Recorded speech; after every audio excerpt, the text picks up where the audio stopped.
ফাঁকা কাঁঠাল বারবার নষ্ট হয়ে যাচ্ছে। আজ দেখাবো এমন একটি সহজ উপায় যাতে 6 থেকে 12 মাস পর্যন্ত সংরক্ষণ করতে পারবেন।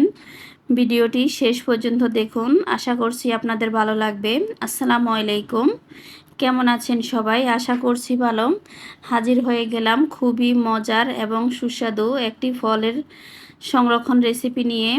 চলেন দেখে নেই কীভাবে করছি। প্রথমে এখানে আমি কাঁঠালটাকে ভেঙে নিয়েছি, আর কাঁঠালটা অবশ্যই একটু শক্ত দেখে নিতে হবে। এখানে বেশি নরম কাঁঠাল নেওয়া যাবে না।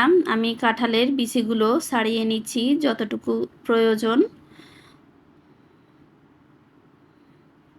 কিভাবে করছি দেখেই বুঝতে পারছেন। এভাবে আমি সবগুলো নিয়ে নিব যতটুকু লাগবে।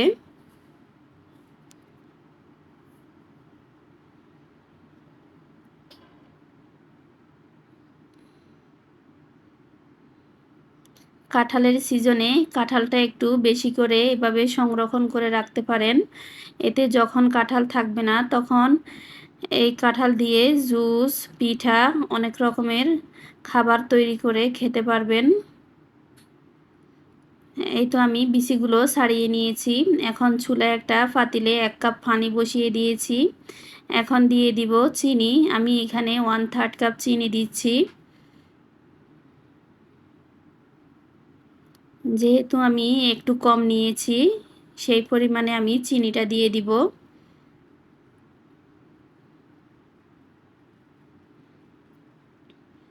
এখন চিনিটাকে আমি ভালোভাবে ফুটিয়ে নিব। ফুটানো হয়ে গেলে নামিয়ে নিব।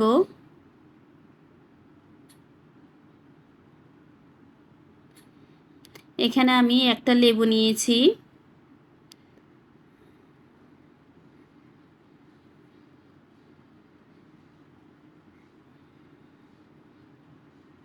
এখানে কোনো প্রকার সাইট্রিক অ্যাসিড ছাড়াই আমি এখানে লেবু দিয়ে আপনাদের সংরক্ষণ করে দেখাবো।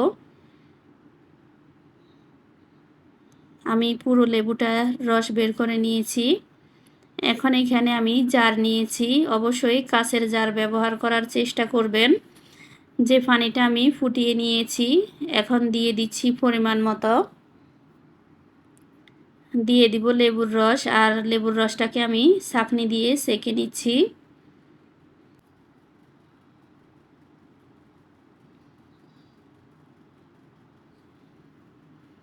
এই তো লেবুর রসটা পুরোটা দিয়ে দিয়েছি।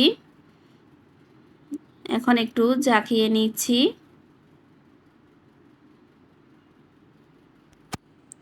দিয়ে দিব কাঁঠাল।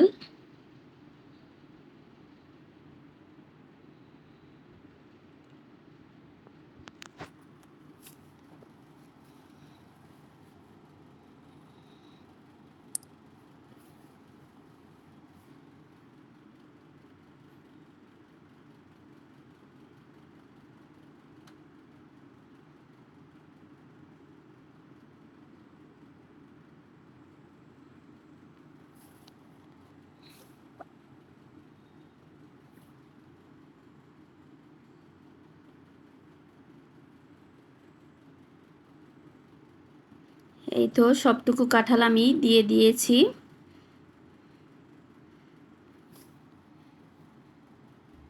এখন ঢাকনাটা ভালোভাবে লাগিয়ে নিব। এখন চুলায় একটা পাতিলে পরিমাণ মতো পানি দিয়েছি। দিয়ে দিব কাঁচের জারগুলো।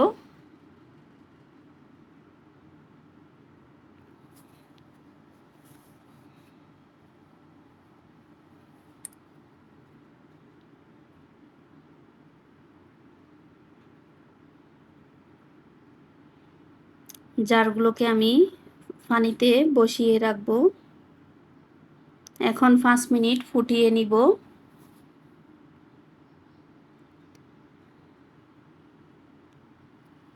এই তো 5 মিনিট ফুটিয়ে নিয়েছি।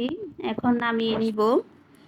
আশা করছি আমার আজকের ভিডিওটি আপনাদের ভালো লেগেছে। এমন আরও সহজ কিচেন টিপস পেতে পপিস কুকবুকের সাথেই থাকবেন। আর ভিডিওটি শেয়ার করতে ভুলবেন না। দেখা হবে অন্য কোনো ভিডিওতে, সেই পর্যন্ত সবাই ভালো থাকবেন। আর আজকের ভিডিওটি কেমন হয়েছে সেটাও কমেন্টের মাধ্যমে জানাতে পারেন। কীরকম ভিডিও দেখতে চান সেটাও চাইলে জানাতে পারেন। আল্লাহ হাফেজ। আসসালামু আলাইকুম।